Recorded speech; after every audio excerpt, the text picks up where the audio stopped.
Hey guys, Taro here bringing you a 2v2 today. We are on Rails and Metal. Playing for you today is myself, playing as British Forces, and my loadout is Commando, Tactical Support and Royal Engineer. Teaming up with Burmie, who has got Royal Artillery, Special Weapons and Vanguard. In the south we have a mixed Axis team. Nyamo BRC playing as OKW has Furestorm. I'm just going to call this Firestorm from now on. Elite Armor and Scavenge. Teaming up with him is henkajumper, who has German mechanized assault and blitzkrieg.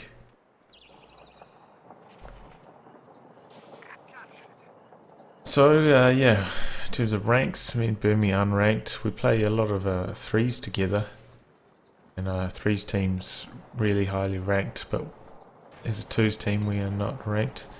Burmie's between about rank 40 and about rank 100 with every faction, so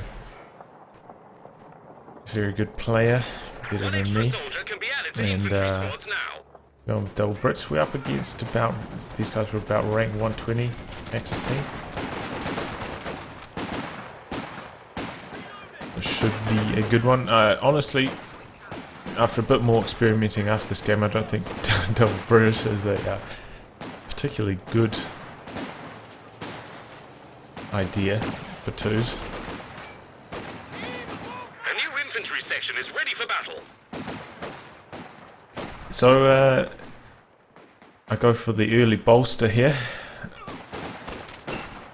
Go for one Vickers and then the early bolster. Quite like the early bolster, and then once I take out, going for Vickers, extending the early game, and then going straight for a Comet, which is very strong. I think the Comet's a bit too strong at the moment.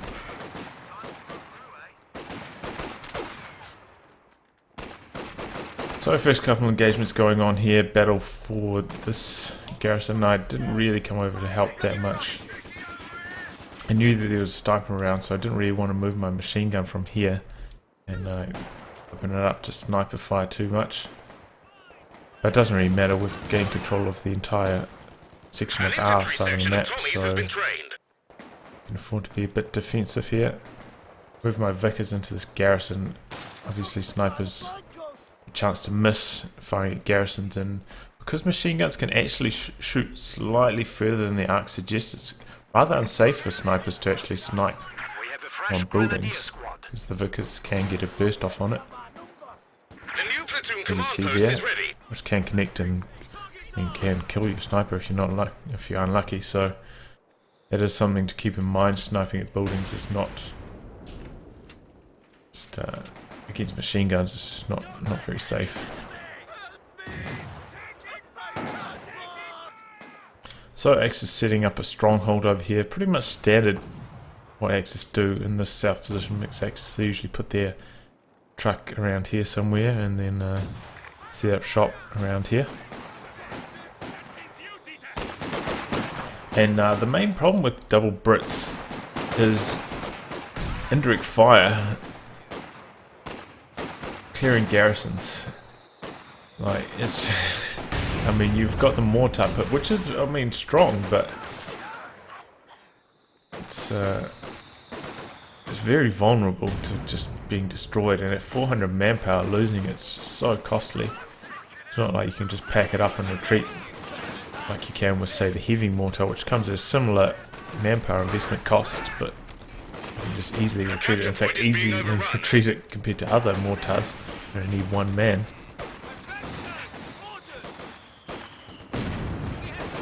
To carry that back, and other mortars you need two. And pack house you need three, so I mean it's We're losing a capture point. a bit of an oddity. Anyway, back to the action at hand. Axis starting to push into the centre now. Having a bit of trouble holding the line. This sniper's causing a few issues. That is a mortar pit up here from Burmie. Trying to take one of our points. And And that's a snipe squad getting cut down there on retreat by that sniper. It's a shame.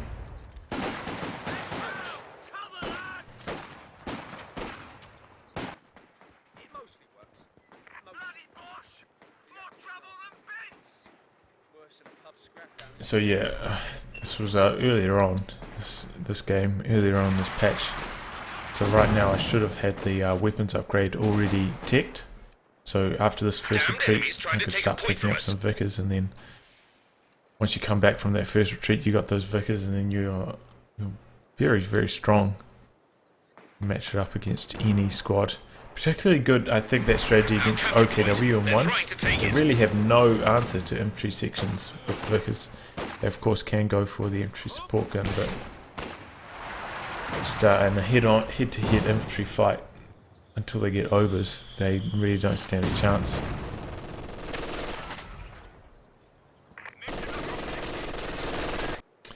So at this point I decide to go for a sniper, try to get the counter snipe going. Because the sniper's really causing us a few issues.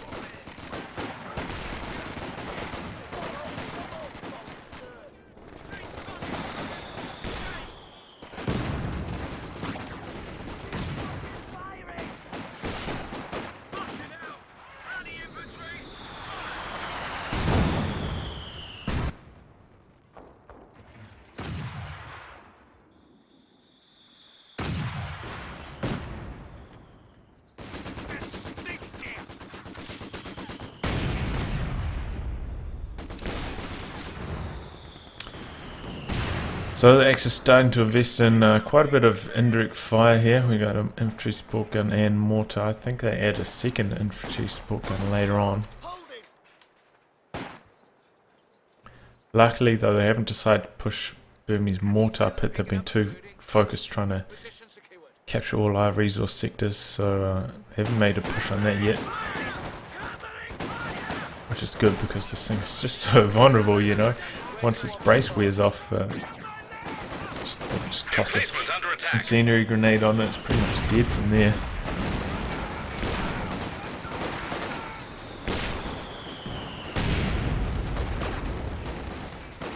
So here I am trying to position my sniper for the counter snipe.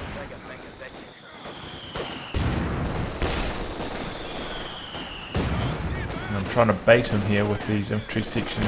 I thought it's around here.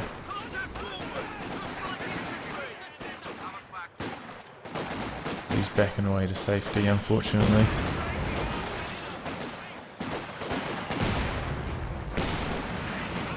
Now Burmie's mortar pit's in trouble, taking the full effect of that infantry support gun and also this flamethrower.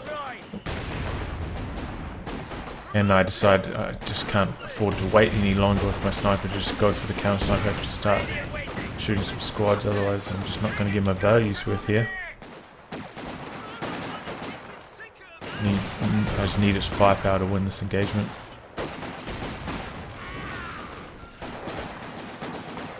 And that's exactly what we're doing here. As you can see, those 5-man squads just tearing through those vaults like that, just about nothing from the heavy cover. Also managing to put some pressure on their munitions point here. It's going to run out pretty shortly with that mortar fire. So at this point I do want to capture the infantry support gun. He drops an incendiary grenade on it, and just can't do that right now. This is where I make a mistake. I start pushing in with this 5-man squad, expecting that I can pick this up with my 3-man squad and then retreat it, but just in the nick of time his squads arrive and make it so I can't pick this up safely. I lose a man there.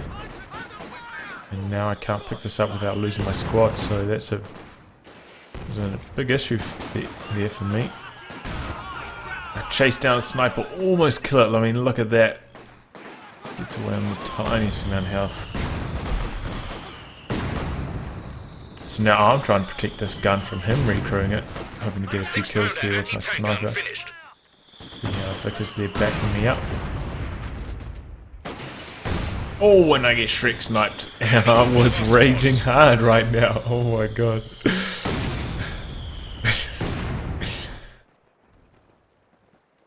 as you can imagine.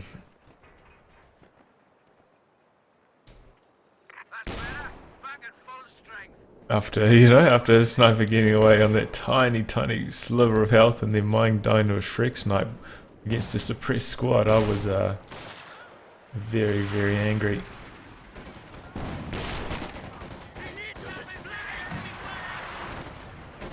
So Burmie's mortar pit's been doing a pretty good job. I mean, of course it's been pressured quite heavily though. He's having a bit of trouble keeping hold of it. He does manage to steal that pack, which is really good. Meanwhile, I'm just trying to make plays, trying to come down this side and then trying to get in on the flank. But it's kind of hard because they do have this forward HQ here, so they always have squads running from this direction. There's always a constant stream. It's not like I can easily get a flank going. Burmie's now invested in a Cromwell, which is a good choice. I think the Centaur's a bit of a waste at the moment. It's quite slow. Just ends up dying too easily, and the Cromwell's very fast, great at crushing, and I feel like its anti-infantry firepower is actually really not that much worse than the Centaur. And have you seen the Centaur against garrisons at the moment? It's just terrible. It does heaps of damage to the building, but barely anything to the squad inside. It's the same with the flak half track, so I think they really need to have a look at that again. Went from an insta death machine to just a capture point is being overrun. Impotent, really.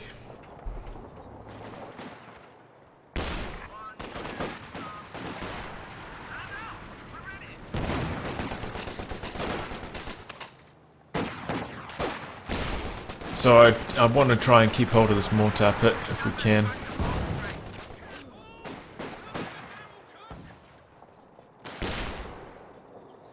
But don't think it's going to happen. Still, we're in a pretty good situation in terms of VPs. I've been holding on to one on my side in the centre for most of the game, so despite kind of being a bit behind in these fights, mainly because our indirect fire is inferior, we are holding on to the VPs, which is good because this is going to require quite a lot of stalling if I'm hoping to get to the comet straight away. Battle drills for hammer attacks are ready for use. Cromwell here. Burmie is now also invested in that 5-man squad, which, as I said, pretty much ensures you'll beat the Volksgrenadiers, and then you combo that up with the Vickers, and then the Volks really stand absolutely no chance. Even LMG Greens will lose. Infantry sections vet up really well. Once they get vet 3, they are very lethal. Well, I have noticed, I think it's a bug at the moment, that the infantry sections, sometimes when they get down to 2 men, they just randomly drop their Bren machine guns. It's just, I don't know, I don't understand that.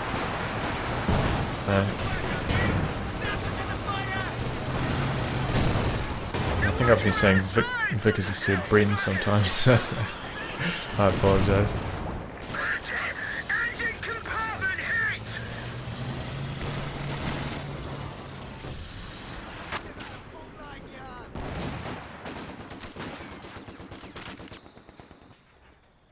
So Axis really got a stronghold here now. Not much we can do about it. We've got a lot of team weapons just camping this entire area, and this is where they start to creep forwards with their indirect fire, just chipping away, slowly winning these engagements.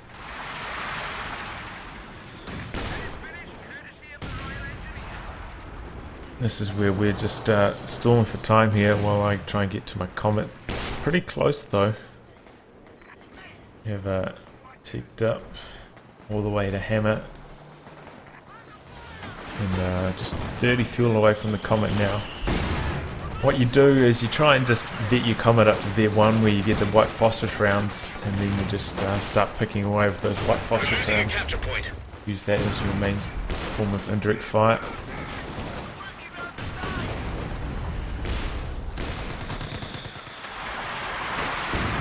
see the indirect fire is just really raining down, making it hard to win any of these engagements right now. The 2 infantry support guns and the mortar sitting in pretty well protected spot underneath the Shrewer HQ.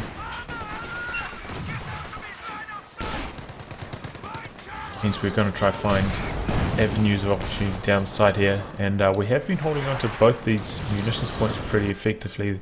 Axis are kind of clustering up here.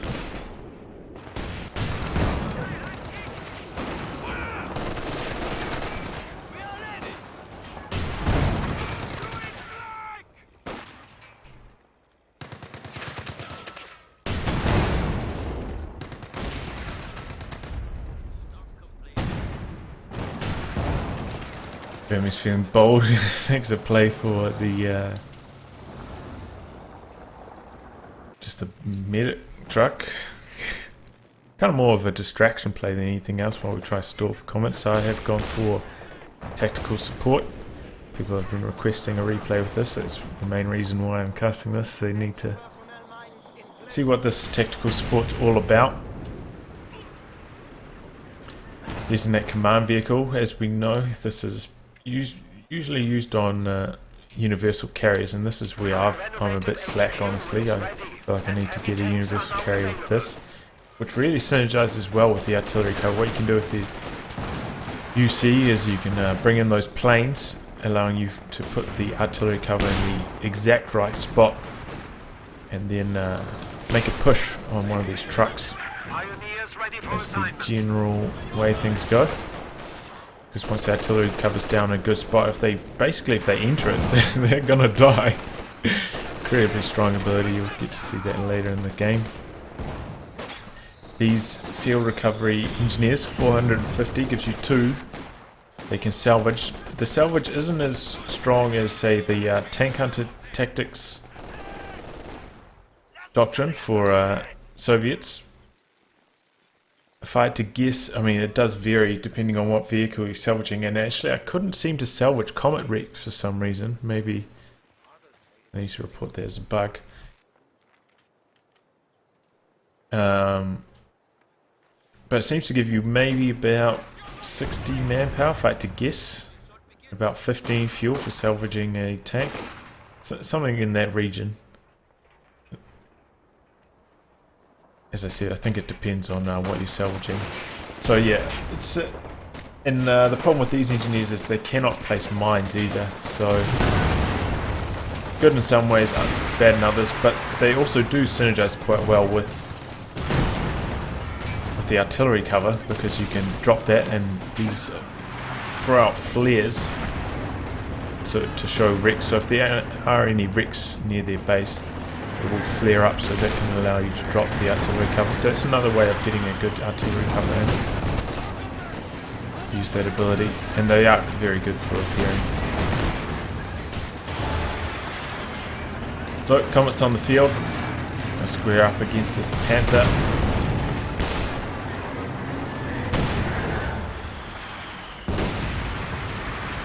Indirect fire is just making life so miserable for us right now.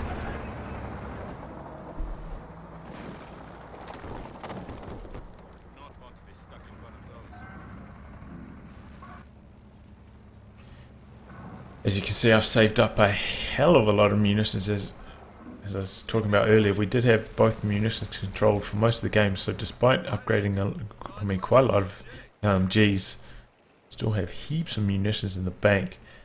Air supply operation, this not really needed. Comes quite late in the command points. I think it's like 5 or 6 CPs.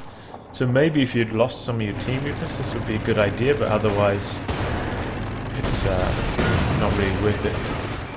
It's kind of like a trade munitions for manpower style ability. But really, do you need it drops you medical supplies, 6-pounder and a Vickers. So if you've lost some of those team weapons and you're a bit hurting on manpower, that can be a good way to get them back, but otherwise I don't think it's terribly useful.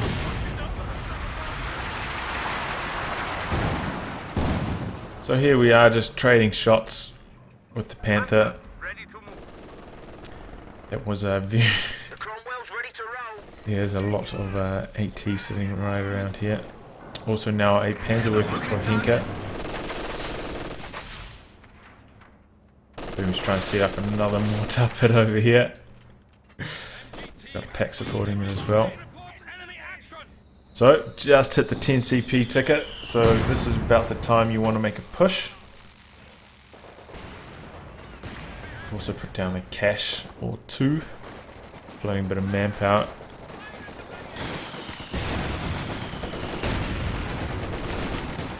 So we do have a lot of indirect fire now. At the, well, not indirect fire, but off-map artillery. Ready to roll. As I said, I'm just trying to get my comets and vet. Try get that up to vet 1, use those white phosphorus rounds.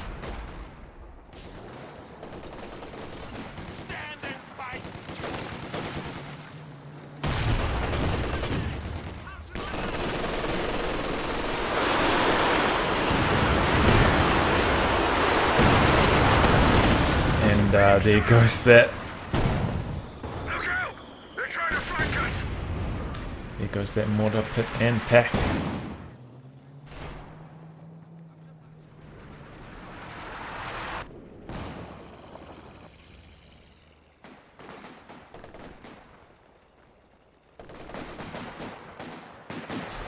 Yeah, anyway, more about this doctrine. Forward observation post. No, I don't think it's terribly useful, honestly. Everything in it costs a lot of munitions, basically. So, not really recommended. So, basically, this commander all revolves around artillery cover at the moment. Everything else is this. It's alright, but not excellent.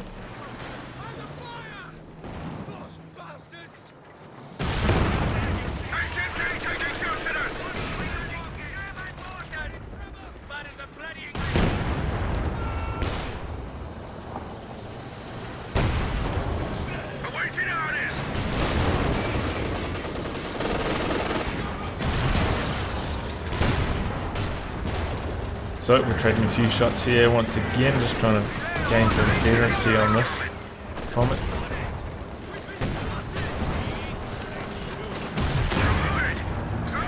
And that Cromwell very lucky to escape there. I think I was trying to shoot that white phosphorus at something. White phosphorus can kind of sometimes bug out, honestly. I don't think you can shoot it on the move. But it does have incredibly long range. It's like an intercontinental ballistic missile. That's what people call it. The white phosphorus ICBM. One of our anti-tank guns is gone.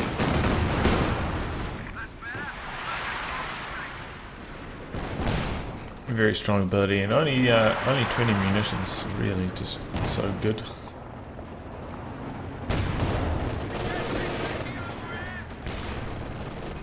So Axis busting out a few Panthers, and I think against bricks, Panthers are the way to go, especially against comets. The Tigers just seem a bit too immobile against the speedy comets. And even though the comet is, I feel, slightly stronger than the Panther, still I feel like it's your best bet. Then we're going with the Crocodile. Good choice. Unfortunately, he runs over a mine there, and now he's in a lot of trouble. I want to bring my Comet over to help, but this thing's going down so quickly. He does have the pack there for support, and at this time we bring in the big guns. Artillery support is being brought in, so is the concentrated fire.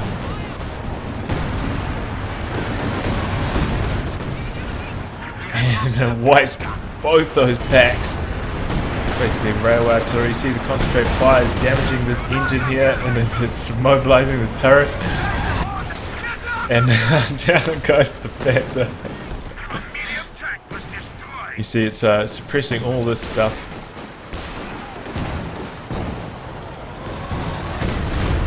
Concentrate fire, basically railway artillery there, knocks out the remnants of those packs.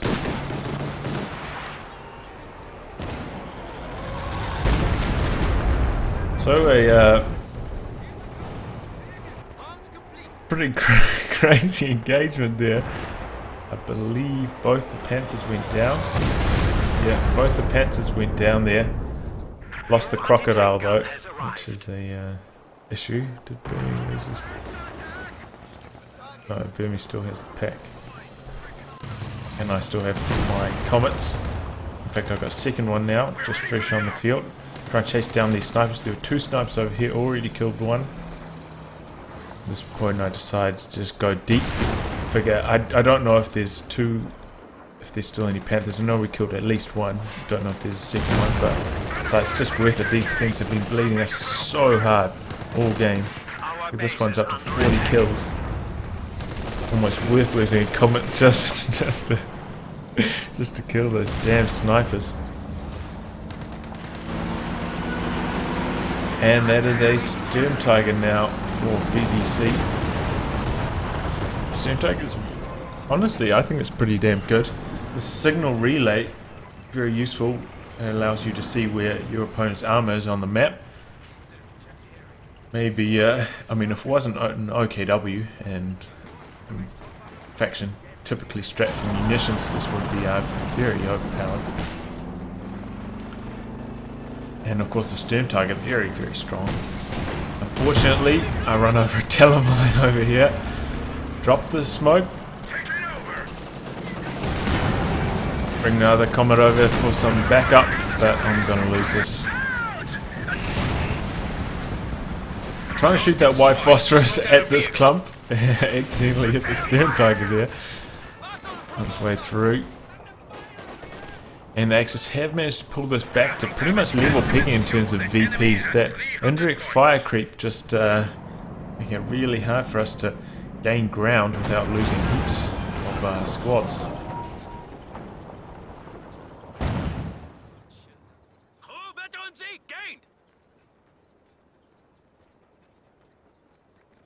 Of course, this Shreya also making it very tough for us to try and harass that VP, so it's all got to be on the center, which has a lot of team weapons sitting around.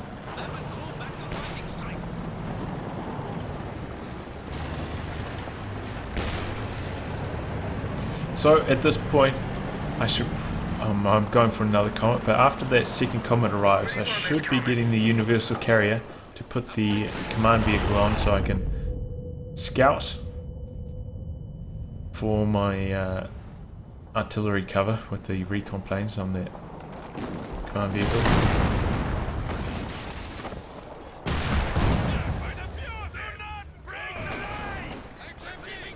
Once again, white phosphorus making things miserable.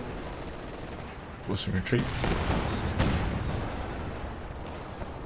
And the good thing is the Comet, you can just, even though the Comet's main gun isn't that great against infantry, it's respectable, and the white phosphorus just puts it over the top, makes it so strong against infantry.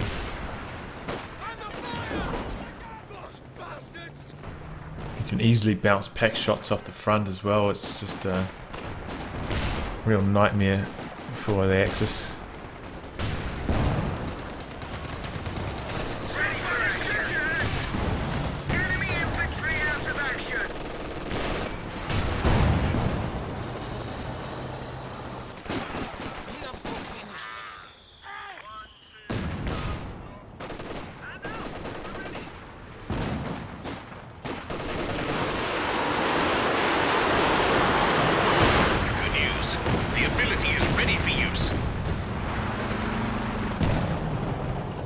So, Stern Tiger's reloaded, but I heard it rumbling around, so I'm trying to dodge. That's why I'm backing off here. Comet's finally back to full strength, the second combat on the way. Artillery cover has recharged, concentrated fire is just about in a similar situation, so once those two are back on deck, we'll just make another push. also got a fresh crocodile for Burmie. So we're on stage here for another push.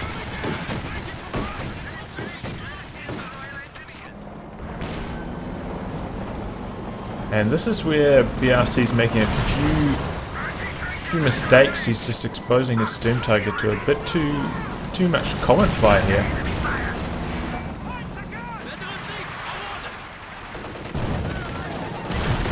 And these are the salvage engineers, I believe.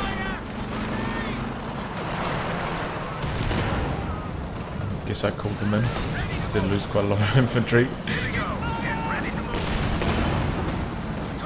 Storm Tiger's in a lot of trouble here. I bring in the artillery cover. There's a lot of team weapons here, a lot of everything here, and this is going to be the push.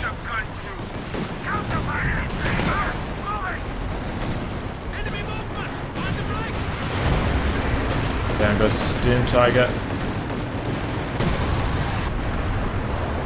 Here comes the railway artillery. And that's what you can see, the artillery cover there keeps disabling the turret of that Panther, doing quite a bit of damage to it as well. And down it goes! Just like that.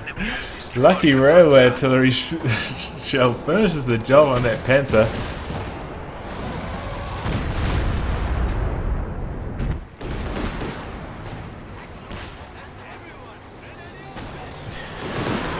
Now in comes my Comet.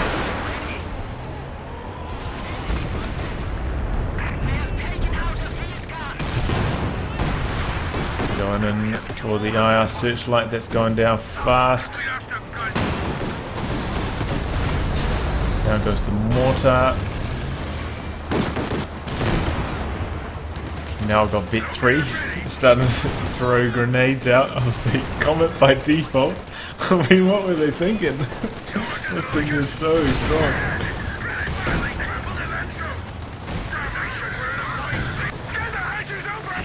And down it goes though.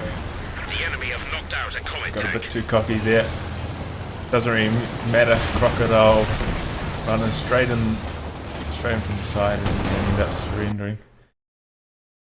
So yeah, that's the game. You got to see artillery cover in its in its most OP form.